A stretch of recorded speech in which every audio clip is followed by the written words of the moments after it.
And one of my staff went there at yan po yung nakita.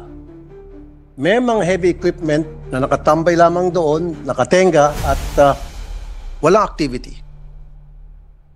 So, kung 2027 sinasabing matatapos at wala ako nakikita activity at nagtanong-tanong kami doon sa mga residente, galit na galit sila dahil meron daw minsan pumunta doon na inspector at after that, wala na.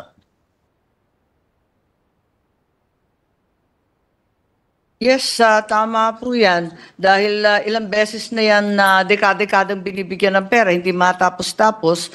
At ang pagkaalam ko, yung project, inire-restructure na ng NEDA ICC for an extension of project implementation hanggang 2028 kasi hindi nga matapos-tapos dahil ayon sa NIA, sa right-of-way issues sa DPWH, sabay ng gastos din daw nila sa personnel kasi may taong nagbabantay at nag-ooperate ng heavy equipment at hindi naman daw zero. Sa kabila ng reklamo nating lahat na hindi matapos-tapos itong dam na ito, sinasabi nila na meron silang 7,500 hectares na may irrigation na. Okay. So, gumagastos po ang NIA para doon sa mga taong nagbabantay doon sa mga heavy equipment. Pumunta po yung tao ko doon at wala ho siya nakitang taong nagbabantay. Meron po mga nagbabantay doon siguro yung mga langaw, ipis, daga, ahas. Yung po yung nagbabantay doon sa mga heavy equipment. Pero wala akong nakita ni isa kululuwang tao. So, binabayaran po ba natin yung mga ipis doon, yung mga daga, yung mga ahas? Isa si Senator Idol Raffy Tulfo ang masugid na kritiko sa budget ng National Irrigation Administration noon pa mang mga nakaraang mga taon. Muling naging sentro ng usapan sa Senado si Senador Raffy Tulfo matapos niyang tuligsain ng National Irrigation Administration, NIA, kaugnay ng kanilang hiling na 261 na milyong piso kada taon para sa repair at maintenance ng Belog-Belog Dam Phase 2 project. Ating balikan ang eksplosibong pagtatanong ni Senator Idol sa ginanap na budget hearing sa Senado. Noong pagdinig para sa 2025 national budget, iginiit ni Tulfo na hindi makatwiran ng naturang kahilingan dahil hindi pa tapos at hindi aktibo ang proyekto. Aniya, wala namang mina-maintain o ino-operate, kaya bakit tayo gagastos ng ganito kalaki? Upang patunayan ang kanyang punto, ipinakita ng senador ang mga larawang kuha ng kanyang staff na nagpapakita sa kasalukuyang kalagayan ng dam, hindi pa natatapos at walang operasyon. Dagdag pa niya, hindi katanggap-tanggap na ang nakaraang budget ng NIA ay nakalaan din para sa parehong proyekto. Sa harap ng kritisismo, nangako ang NIA na hindi na sila hihiling ng pondo para sa repair at maintenance ng Belog-Belog Dam Phase 2 sa 2025. Gayunpaman, nananatiling hamon sa ahensya ang pagbibigay ng malinaw na plano kung paano matatapos ang proyekto at kung paano ito makikinabang sa mga magsasaka sa rehiyon. Ang isyong ito ay nagbigay diin sa pangangailangan ng masusing pagsusuri sa paggamit ng pondo ng gobyerno, lalo na sa mga proyektong may malaking epekto sa sektor ng agrikultura. Pinagdidiinan ng NIA na meron naman daw tao pagkat meron na rin daw irrigated area. Wala po. As a matter of fact, nagpadala po ako ng tao doon. At yung tao ko po nag-survey for 2 days. At nag-interview po, barangay chairman, kagawad, SK, at mga residente doon. At sila nagsasabi, minsan lang daw may pumunta doon na taga-NIA, nag-inspect, nag-picture-picture, and then wala na. That was after na na-expose ko ito last year. That's correct. Ang pagkaintindi ko, if memory serves me right, inuna kasi yung diversion dam. At may konting na-irrigate, pero yung high dam na dapat talagang malaking infrastructure, kahit kailan di na umpisahan. O di kaya uumpisahan sana na uudlot dahil sa right-of-way issues at kung ano-ano pang dahilan. Iyon nga po, Mr. President, Madam Sponsor, sinasabi nila nung una by 2027. Ngayon 2028 na po. 2028. Baka next year, 2020 na naman. Kaya nga, tawaran ng tawaran. Following year, gagawin ng 2029. So wala nang katapusan. So wala akong nakikitang movement or any development whatsoever dito sa Balog-Balog project na ito. So ano kaya nga napunta na sa NEDA, kaya napunta na sa At i-restructure na yung project kasi nagiging kabulastugan na talaga eh. Correct. At wala nang naniniwala, dekada-dekada, taon-taon mula ako naging congressman, linalagyan ng bilyon-bilyon yan, wala naman natatapos na imbakan ng tubig. Correct. So, bakit humihingi ng 261 million kada taon ang NIA para sa maintenance nitong bulok na structure na ito? Ang sinasabi nila, yung phase 1, yung natapos nilang diversion dam at yung service area na may 12,000 mahigit na hectares at saka yung farmer beneficiaries daw na 7,300, sila raw ang tinutulungan ngayon at yun ang pinagagastusan. Pero yung high dam na talagang malakihang imbakan ng tubig, hindi pa talaga nasisimulan. Kaya rini-restructure na lamang ng NEDA. Okay, kaya nga po, Madam Sponsor, Mr. President. So, sana pupunta again, for the end time, sana pupunta po yung 261 million kada taon para sa maintenance. Kasi kung sasabihin nila, Doon sa pambayad phase 1, yung phase 1 na diversion dam, yun natapos daw, yun sa ibaba. Yung diversion dam lang at yung 7,000 plus farmer families at yung 12,000 plus hectares. Pero yung phase 2, talagang wala kang makikita. Tama po yung mga retratong na papakita ninyo. Itong mga photo na naka-project ngayon, sakto talaga yan at wala pa talagang napapatayo sa high dam. Thank you po. Now, ito pong 261 million pesos na budget na binibigay sa NIA para sa maintenance nitong Balog-Balog Phase 2 po. Phase 2. Bakit po gagastos kayo sa Phase 1 samantalang yung budget ay naka-allocate para sa Phase 2?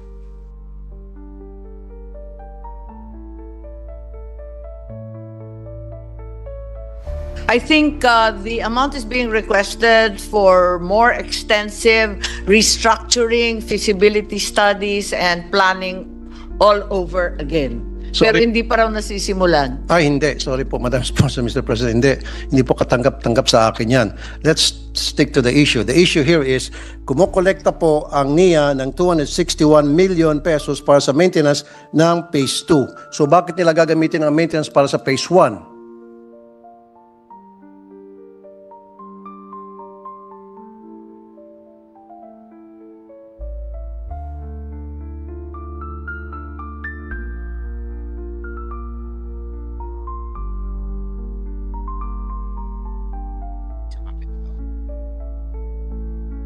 The amount of 2 million plus for 2024, ang sabi po ng NIA hindi pa raw nagagastos kasi hindi nga natutuloy itong high dam.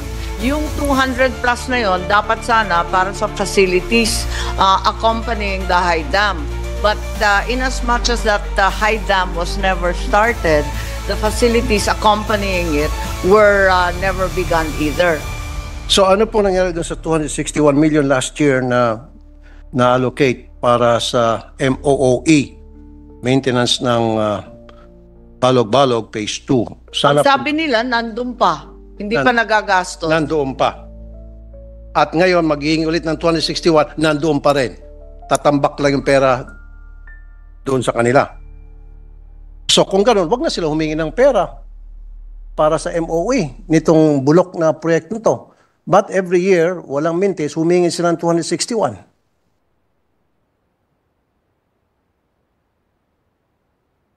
Abala sila na kapag na-approve daw ng NEDA, kailangan nila simulan kagad ang restructuring. Kaya humingi na daw sila ahead of time para makasiguro na meron silang panggastos.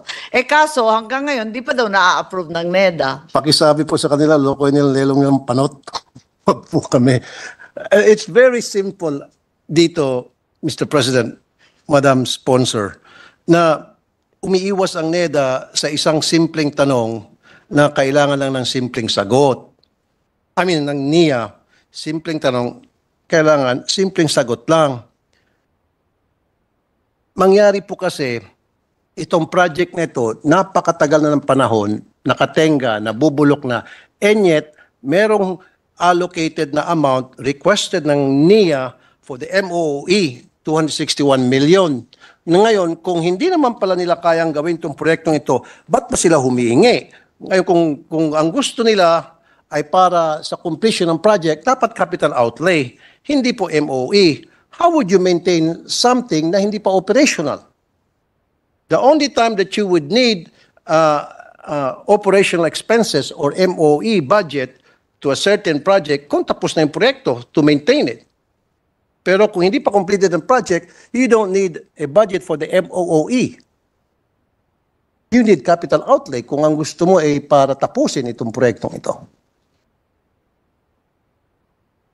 Aminado naman ang NIA na talagang MOOE ang pagka-release at pagka-pangalan ng budget, pero hindi siya ginagamit pang maintenance. Dahil GOCC nga, ang pag-release sa kanila ay MOOE kahit hindi maintenance ang O ba't sila gastusin. pumapayag po na it's under MOE? DBM kasi regulations yan. Kapag GOCC, iba yung bansag. Okay. Ang tawag talaga MOOE dahil subsidy ng national government sa korporasyon. So, ano pong plano ng NIA doon sa 261 million kada taon na sabi nyo nandoon lamang sa kanila, natatambak na? Anong plano nila gawin doon sa perang yon, Mr. President, Madam Sponsor?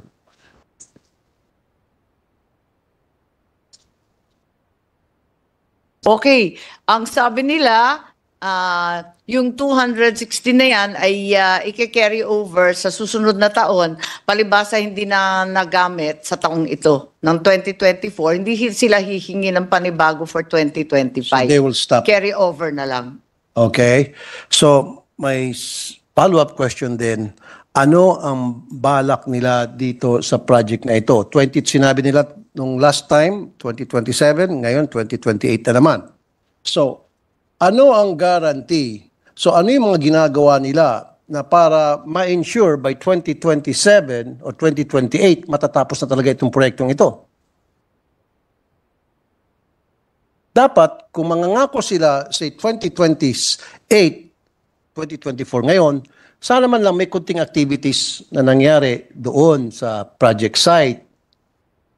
Ang sabi kanina, Mr. President, Madam Sponsor, nagbabayad sila sa ngayon ng mga tao para bantayan yung mga heavy equipment. Eh, nabubulok na po yung mga heavy equipment doon. Wala po nagbabantay na tao doon. Sinungaling po yung nagsasabi na mayroong mga binabayarang tao para bantayan yung mga heavy equipment. Kasi po, ang kausap namin mismo, yung mga taga-barangay, yung mga farmers na naroon. So siguro mas maganda kung aminin na lang na na naging pabaya sila rito o may konting corruption, then I will stop. Tama po yun. Good. Kasangga po ako sa inyo na naiiskandalo talaga dito sa balog-balog multipurpose. Inaasahan ng taong bayan, subalit walang dumarating, dekada-dekada na yan.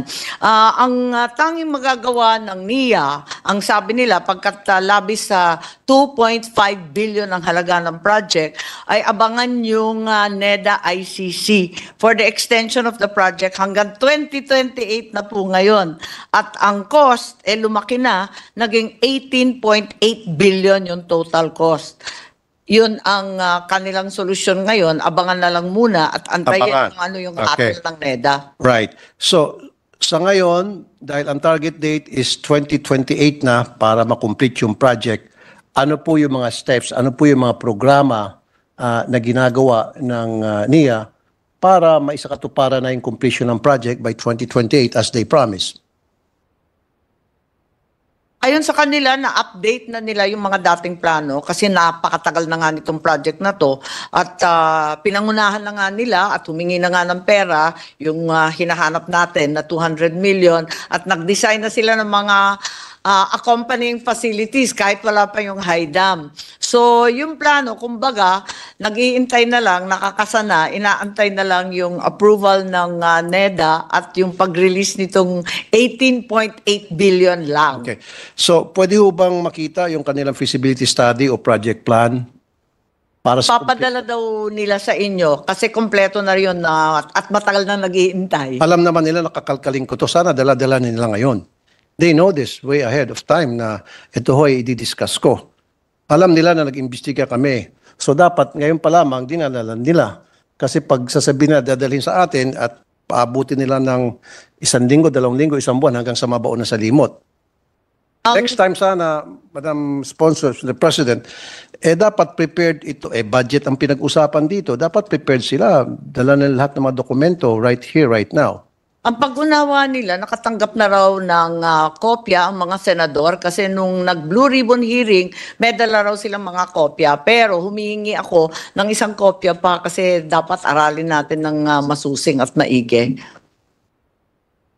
May pinadala po sa office namin pero malabo at walang date at hindi talaga klaro kung anong klaseng study meron doon para may pakita na by the year na binabanggit nila 2027 at that time, makukomplete yung project. So now, we need a feasibility study that will show to us na kaya nilang tapusin yung project by 2028.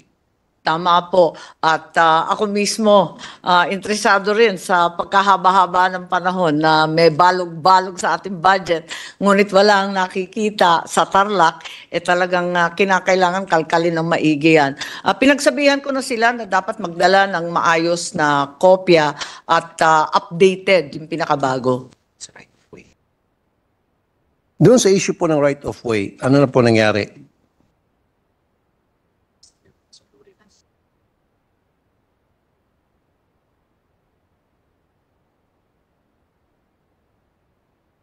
Ito lang ba yung sa kontraktor? Sa balog-balog? Or visible sa mga kontraktor? Yes. Tama? Actually, sa multiple projects po ba kasi contractors? Unti-unti raw nababayaran yung right of way pero mabagal talaga yung daloy ng pag-aaproba at kulang rin ang pambayad nila sa mga may-ari ng lupa. Okay. Ang gusto ko lang pong marinig sa NIA, anong reason bakit naging mabagal yung pag-usad nitong project sa Balog-Balog? Dalawa lang option nila. A, incompetent sila, or B, may corruption. Ayon sa kanila, napakarami daw na may-ari na naghain ng kaso sa korte dun sa expropriation order. Kaya hanggang ngayon, nag-iintay sila dun sa iba. Yung iba naman, nabayaran na rin kahit unti-unti. Yun nga lang, talaga mabagal. Bukod sa Balog-Balog, there were other projects na yung mga contractor na sila na nga yung nagkulang para sa akin at hindi na kumpleto yung project, sila pa ngayon ang nagdidemanda laban sa NIA worth 100-something million. Bakit po nagkaganon? Meron pong 100 million liability fund na set aside para pambayad dito sa mga contractor na hindi na nga tinapos yung proyekto, sila pa ngayon ang nagdidemanda at sila pa ngayon mababayaran. Nasa record ng NIA na yung mga contractor, OR Sarmiento Construction, J.O. Legaspi at Brostam Construction, hindi na ina-awardan ng NIA ng anumang kontrata matapos i-terminate yung kanilang kontrata dahil hindi nga nagpe-perform. At ang sabi ng RO Interior Junior Construction, based sa records nila, all its contracts are in progress. And there's no public record of their having been blacklisted. Now, may we know the reason kung bakit po nagdemanda yung mga contractor samantalang sila naman po nagkulang dito dahil naging mabagal sila? If that is the reason na sinasabi ngayon ng NIA bakit ni matapos tayong project, I'm sure siguro they will blame that on the contractors. So, ano po yung nilagay na dahilan o reason ng contractor sa pagdidemanda sa korte laban sa NIA?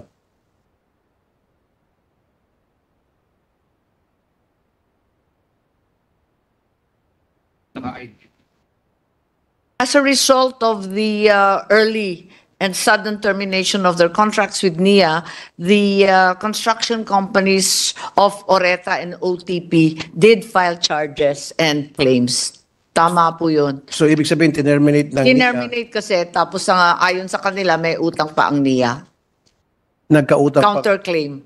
Nagkautang pang NIA doon sa Correct, proyekto na hindi opo. ka matapos-tapos. So, Pero nanalo ba?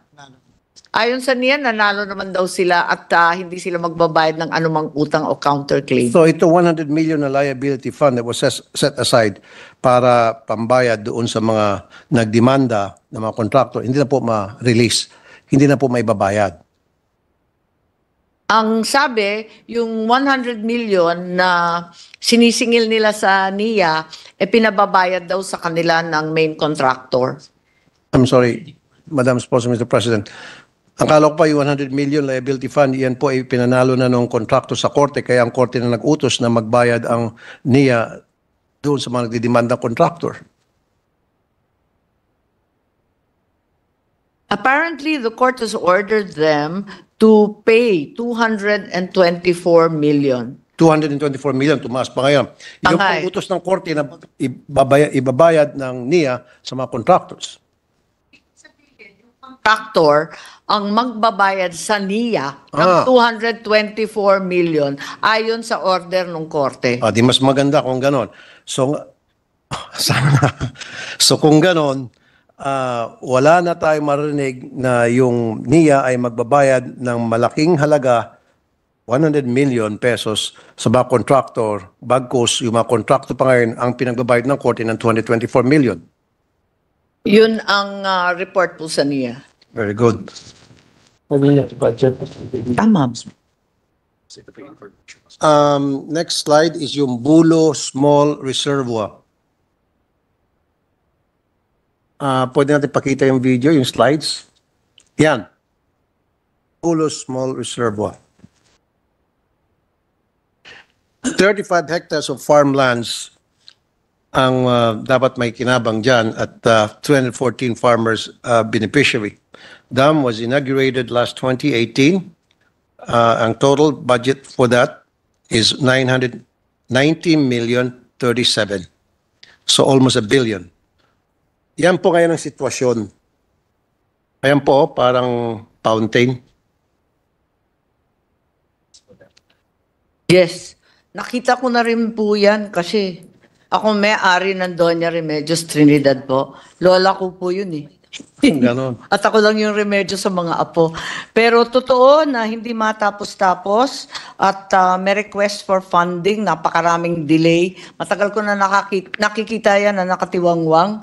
May rock excavation along the river, may structure backfill and retaining wall, pero hindi umaandar. Okay. Yun sa bulo, yung sa maintenance. Noong 2020, 50 million ang na-allocate ng GAA para sa MOOE ng strukturang yan. Nakita niyo naman po, pinachipat-yan lang. Halos mabali na po yung mga poste niyan. Ayun, ang ginawa, pinachipat-yan lang ng semento. Yan ho bang halagang 50 million? Ayan po, oh. Ang dinadahilan po, Pinagyan lang po ng semento. Semento bang tawag niyan o plaster? ang dinadahilan, nasira daw yung natapos na nung Typhoon Carding noong 2022. Ngayon, pilit nilang rin-repair, pero ngayon pa lang mag-uumpisa ang continuation of project. So who did Ay, the hindi, repair? tapos na Who did last the repair? year. Kasi, Teka, tapos na daw last year. teka muna. Madam Sponsor, Mr. President, yung pag-repair ng halos masisira na matutumba na poste, palitada lang ho ba ang katapat niyan? Kasi 50 million ang ginastos, ang binudget para ayusin yan. 50 million na ba yung halaga ng palitada na yan? Pinapangako nila na kung puntahan daw yung bulo ngayon, iba na raw itsura, na-improve na at natapos na raw last year at yung mga nasira nung panahon ng bagyo, naisaayos na raw. Pinuntahan po namin this year. November 7, pinuntahan po ng mga staff ko. We did. Meron kasi silang mga retrato dito. Ma'am, Madam Sponsor, yung tao ko na mismo pumunta, wag ho kayo magtiwala sa mga litrato nila na pwede naman i-edit yan. Yung tao ko po hindi ma-edit. Dahil mismong reporter ko ang pumunta doon, on-site, At siya po ang nag-picture-picture niyan at nakipag-usap siya sa mga tao doon. Yung mga picture ipapakita sa atin ng NIA, huwag niyo pong paniwalaan yan. Pwede ipa-photoshop nila yung mga pictures nila. Ayan po. Oh. Yan po. Ngayon po, November lang po yan. Ito po sa kanan. Ayan po. Kuha po ng tao ko yan noong November 7. Pero ayon sa records ng NIA, operational na daw at kahit papano napapatubigan na raw yung ibang bukid sa Hindi po. DRT. Madam Sponsor, Mr. President, hindi po. Unang-una, nakita niyo naman po, parang shower, sabog-sabog yung pagdaloy ng tubig. At pangalawa, again, yung tao ko, pag pupunta doon, hindi naman katulad sa NIA, pupunta lang, tapos nakapamewang, picture-picture, alis na. Yung mga tao ko po, pag pupunta doon, nag-i-interview. Ini-interview po yung mga barangay officials, ini-interview po yung mga farmers, etc., etc. We just don't go there para pumorma. At pinagsabihan ko na balikan na lang nila kasi iba naman yung pinapakita nila at iba naman ang sinasabi ni Senador. Kaya kinakailangan talaga matuklasan natin dahil November 7 pa lang kayo pumunta, baka kung kailan pa to. So, sino po yung pinapunta nila? So, yung pinapunta nila at nagbigay sa kanilang picture at nagsabi okay na, dapat mabigyan ng sanction yon. Dapat madisiplina yon dahil doon nag-uumpisa yung pagsisinungaling. Sinungaling, kamag-anak na magnanakaw. So, sinungaling yung taong yun. So, kasama siguro sa mga ginagawang pagnanakaw diyan sa NAIA, talamak na nakawan sa NAIA. Sa NIA, sorry. NIA. Ayon sa kanila, hindi naman daw tagaron, kundi inspection team galing sa central office at meron pating mga IA na sumasama. Okay, ito lamang po ilan sa mga interview ng mga tao ko. Ano po? Nung nagpunta kami last year, nakita namin na talagang sira-sira, nagtutuluan, halos parang babagsak na yung irrigation. Ngayon po, kumusta ba dito? Ganun pa rin ma'am, wala naman nagbago. Hindi naman pinakikinabangan yung irrigation. Abala pa sa dinaan ng mga lugar na hindi naman nila binayaran. Mga magulang ko lang nakausap nila noon, hindi naman nila alam na pwede palang bayaran yung mga nadaanang nasira. Pati nga mga pananim po namin doon nasira eh. Kailan po huling nagpunta yung NIA dito? Matagal na po. Tagaraw po nung ginawa nila kasi yun. So ito yung last year na pinuntahan namin. Ano po bang ginawa dyan? Sinementohan? Pinalitadaan uli nila para dumiretso ng konti. Ayun. Dito lang yan. Pagdating doon, pangkabuli yan. Kasi ang sinasabi ng NIA po nung last hearing, may budget sila for maintenance. So ito na po ba yung tinatawag nilang maintenance? Ay, yan na nga ako siguro. Pamahal pa naman ng pagkapahal yan. 3,000 isang poste raw. Pero issue pa ang naging dating sa amin yung irrigation na yan. O yan yung pinahira nila o. Ngayon, bakbak na naman. Ayan, yung sumabog uli. Ayan o. Ayan, mga kanya. Tama ng tubig.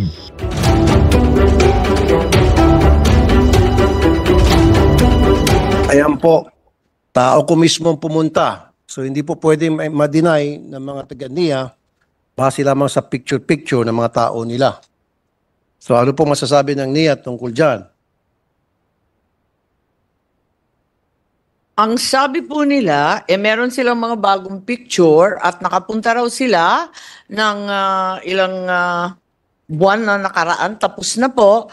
At malamang last year, no nakaraang taon, ganyan rin talaga ang report sa kanila. Pero nakaraang taon pa raw yun. Yes, Madam Sponsor, Mr. President, November 7, 2024 pa lang kami nandoon. Ayan po, bulok, hindi nagagamit.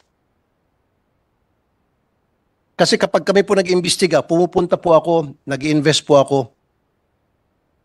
para mapunta ng mga tao ko. That's how we work. That's how we do it. Kaya hindi nyo po pwede kami pagsinungalingan. Ang pinakamabuti siguro kung pwede yung Senado, yung grupo natin, kasama yung staff ni Senator Tulfo at yung NIA, mag-joint ocular inspection kaya tayo para malaman kung ano talaga yung sitwasyon at tulungan yung mga tao sa DRT. Teka muna, so diskumpiyado itong NIA sa tao ko, kailangan buong Senado para mag-inspect. Don't you trust my people? I would rather trust my people than trust all of you there sa NIA. I'm telling you, it is what it is. At meron pang interview ng mga taga lugar na yon. Hindi pa sapat yon. Ang dami pa mga cheche-bureche na kailangan mag-imbestiga mga taga-Senado, pupunta doon at kasama ang NIA, etc. etc. Yan na mismo, oh. Right here, right now. Let's solve this problem. Hindi nyo kayang sagutin. Aminin nyo na lang, inutil kayo. Tapos, I'll move on to another topic. Just accept na inutil kayo. And then I'll move on. Ngayon, kung ayaw nyo, paulit-ulit kayo, hanggang mahating gabi tayo rito. Hindi ako papayag na palalabasin nyo yung tao ko ang mali dito. Wala naman pong sinasabi na No, sinungaling. sorry, not you, Madam Sponsor. Ito mga taga-NIA, maitugo ko rito eh. Matagal na. Kasi palalabasin nila na yung tao ko pang mali. Kasi kailangan pala pupunta mga taga-Senado. Hindi pa sila kontento doon sa pinakita namin video at mga tao ko, yung tao ko subok na. For 20 years, I've been doing public service, nag-imbestiga ako, nagbibigay ako solusyon sa mga problema ng bayan. This is how we do it. And now, pasinungalingan ako nito mga taga-NIA, gagawing sinungaling yung tao ko. No F-way. Ano kayang mabuting gawin para malaman ng NIA ang katotohanan? Siguro papuntahin natin sila? Siguro, meron Sa lalong madaling panahon. dapat masampahan ng kaso, siguro meron dapat masibak. I think yun pinakamaganda. Merong mag-resign o may masibak, may makasuhan. Kasi come on, for the longest time nilolokong taong bayan. At saka ang masaklap dito, kasi irrigation pinag-usapan natin, sino po yung mga tinatamaan dito? Mga farmers. Sino nagpapakain sa mga Pilipino? Mga farmers. Farmers ang naluloko rito. Farmers ang kinakawawa rito. Farmers ang tinatamaan dito. Farmers ang biktima rito.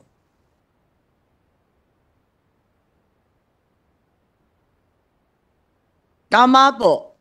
Dapat talaga may managot kung regional director ba yan o kung sino in charge sa bagong construction at big infrastructure. Kasi mismo yung administrador umaamin na wala pa siya nung naumpisahan niya. Nadatnan niya, sira-sira talaga matapos yung bagyo. Pero nung November 23, nung last year, during Blue Ribbon Committee investigation, sinabi nila, nagagawa sila ng paraan na para i-fix yung problema.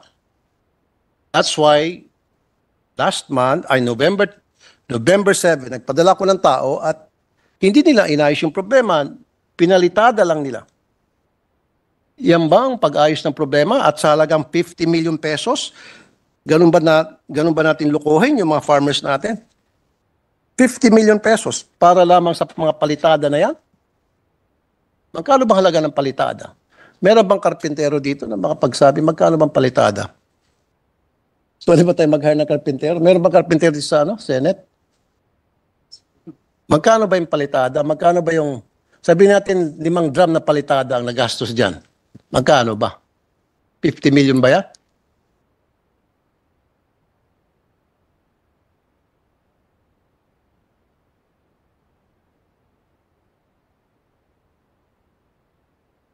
Ano kaya ang mabuting gawin?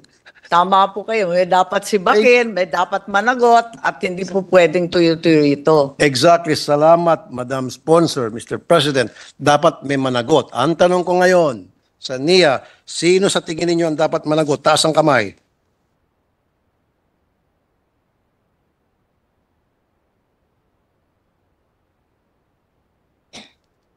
Kinakailangan mag-imbestiga sila at alamin talaga kung sino ang may gawa nito. At kung talagang palitada lang ang ginawa at pinaganda lang sa Photoshop, alamin din natin.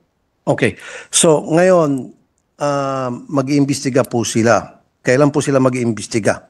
Kasi ayoko po puro sat-sat lamang. Gusto ko po sana may mangyari na. Ayoko naman po masayang yung effort ng staff ko, mga tao ko, pumunta doon, mag-imbestiga, and then mapupunta sa wala. Meron daw silang mga investigasyon, preliminary, at pinagpipilitan nila na na-improve na yung lugar. Maari siguro ipakita at i-report yung kanilang findings sa inyong staff sa lalong madaling panahon. Madam Sponsor, Mr. President, narinig mo naman, isa lamang po sa in-interview namin, farmer, siya mismo nagsabi na walang nangyari at lalo pang naging perwisyo sa kanila yung ginawang pag-repair dahil palitada lamang at pinakita naman natin sa video na naagnas na po yung ibang mga istruktura doon. At yan po supported ng video. Ang gusto ko po, sabi niyo, ano magandang gawin? So, ang pinakamagandang gawin, pinakamagandang style dito is meron pa talaga managot. Tama. Kaya pipilitin natin na magkaroon ng investigasyon sa lalong madaling panahon. At Sino po mag-iimbestiga? Kasi kung sila-sila, di more investigation lang po yun. or i-blue ribbon natin ulit. Tama ba 'yon? Ulitin na lang natin parang oversight ng nangyari ng karaang taon. Dapat meron na ma-ombudsman dito at meron na po dapat masibak at meron na dapat mag-resign. Kung tatanungin. Sa Kung kailangan. dinami-dami pong pwedeng lokohin, yung mga farmers pa natin ang niloloko. Kung kinakailangan, dapat talagang magkaroon ng kaso. Tama po yun. Thank you. Pero kailan natin, sino mag-imbestiga kayo sa NIA? Pero baka self-serving naman kung kayo-kayo lang. Tama. Ayan, o si Madam Cynthia, nagsabi blue ribbon na lang daw. So, kailangan talaga maimbestigahan to and I want actions na sana meron na po talaga managot. Dahil kung hindi, ang sasabihin po ng taong bayan, puro na lang kayo investigasyon sa Senado, puro na lang kayo satsat. Nababash po yung Senado. Every time na nagkakaroon tayo ng hearing, every time nagkakaroon tayo ng ganitong klaseng investigation. A move. With the permission of Senator Rafi, Yes, Mr. President. we recognize Senator Cynthia Villar. Yes, Mr. President. So But- I move that we conduct a Blue Ribbon investigation on this topic here in the Senate. That is well noted, and we will transmit that message to Can somebody Senator Pia Cayetano, who's the second chairman of the motion? Blue. Can you do a second I motion? second the motion. Well, is there any objection? Hearing none, the motion to refer the topic, the said topic to the committee, to the Blue Ribbon Committee, chaired by Senator Pia Cayetano, is approved. Thank you, Mr. President. Thank you, Madam Sponsor. Thank you, Senator Cynthia Villar, ma'am. Now, let's move to another project. Makalelon Small Reservoir Irrigation. 997.4 million pesos. Ayan. 830 hectares of agricultural land ang dapat makikinabang dyan. 700 farmers dapat ang beneficiaries. Anong nangyari dyan? Ayan ang 1 bilyong halaga ng irrigation project. Bulok. Pakitingnan niyo po mabuti. Huwag niyo sabihin na nagpadala po kayo ng mga tao niyo at nagbago na yan because November 7 lang po yan. This year. Ang nakalista dito na report ay nasa 77.53 accomplishment na. Pero kita naman natin, hindi pa talaga tapos. Correct. At again, nag-interview ulit kami doon ng mga barangay officials, ng mga residente, mga farmers. Pikon na po sila. Nagmumura po sila sa galit. Dahil pinagloloko lang daw po sila. Kasi sila ang recipient dapat dyan. Ayan po. Basura.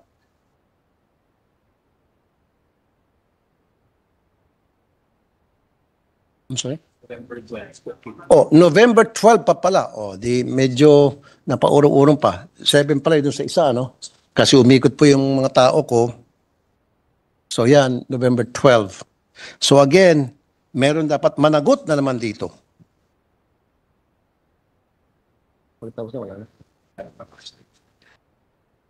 So pakisagot lamang po niya. Ayan oh. Ilang percent completed na? Sinasabi po ni Nia? 70? 70%? Baka 0.7. Baka baliktad. 0.7. Hindi 70. Pinagluloko niyo naman kami. May data dito na 90%. 90%. 61. Kaya nga, pero bakit nakatiwangwang? Correct. Pinagluloko tayo nito mga taga-nina, ito mga sarap magalit ng husto eh. Pero meron rin silang binabanggit na may catch-up plan daw yung kontratista ng dam. Kaya medyo Define nakakalito, catch-up plan. kung 90% talaga, bakit may catch-up plan? Correct.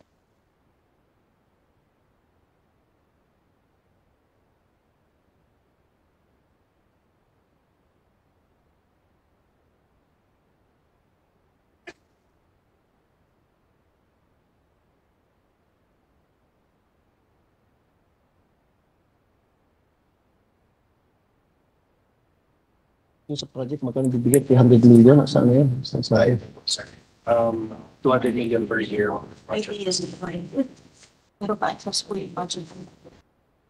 Alam niyo po, Madam, bago sagutin ako ng mga genius natin dyan sa NIA, ayon po kay Secretary Francisco Chu Laurel, para sa ating food security, bansa natin, because our farming, our farmers depends on irrigation, yung farming natin. We need 200 billion pesos a year budget for the next 10 years. Now, to accomplish that 200 billion pesos a year for the next 10 years, dapat tuloy-tuloy, consistent.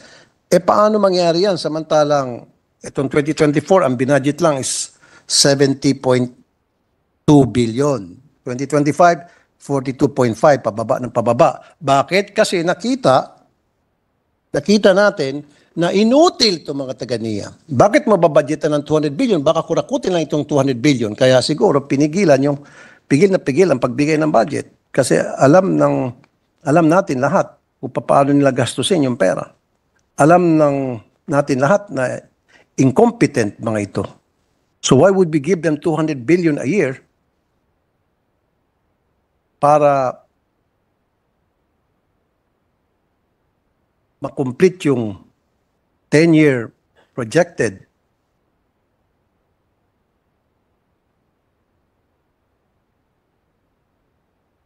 plan para magkaroon ng 100% irrigation na ang Pilipinas. Para maging 100% irrigated na ang lahat ng farmland sa Pilipinas, we need 200 billion times 10.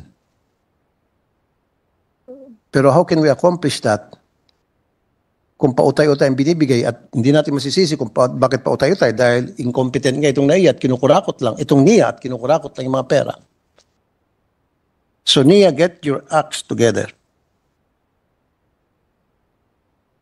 Ang ayon po kami dyan at nalulungkot po ako personally dahil nung panahon ng tatay ko po, binansagan yung NIA bilang pinakamahusay na irigasyon na ahensya sa buong mundo ng World Bank.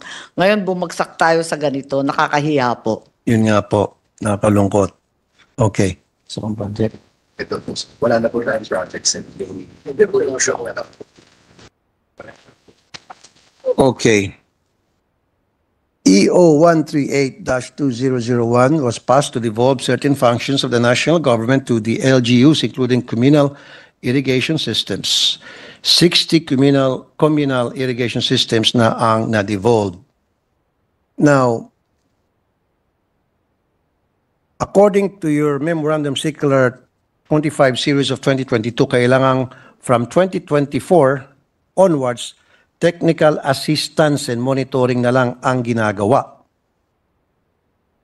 Did NIA meet its target to devolve by 2024?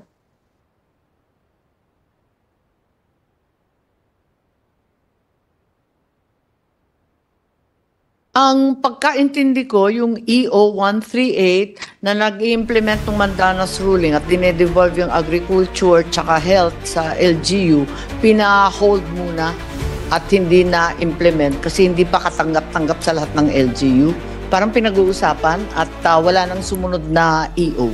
Pero nung mag-usap last year, sa hearing, sinabi ng NIA totally devolved na sa LGU. Yung communal irrigation systems.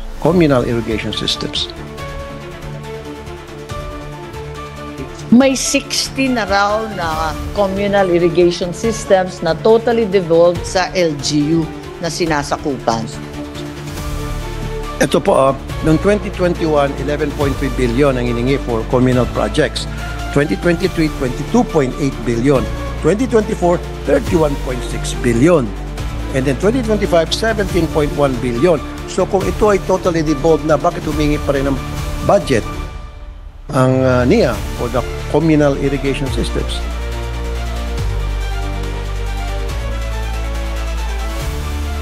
Ang pagka-report ng NIA, 11,000 daw yung communal irrigation systems. At sa loob nun, 60 plus lang ang nade-devolve pa. Yung iba, sagot pa rin ng NIA ang gastos. Okay, so 60 po yung na-devolve. So doon sa 60 na na-devolve, hindi ba kumukolekta ang NIA para sa mga irrigation system na yon?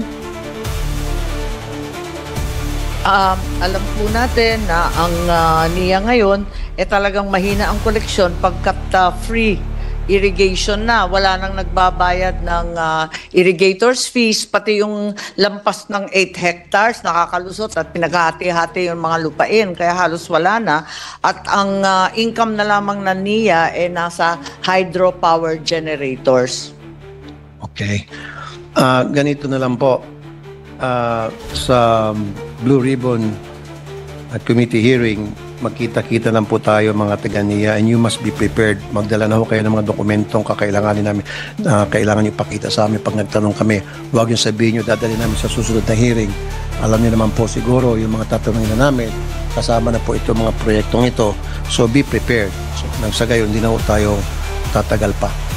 Thank you very much, and NIA welcomes the opportunity to present their side and justify what has occurred since these projects were started. Thank you, Mr. President. Thank you, Madam Sponsor. Maraming salamat at sasapi ako doon sa investigasyon na yon pagkat napakahalaga ng irigasyon sa ating mga mambubukid. Maraming salamat, Senator Tulfo. Thank you, Madam Sponsor.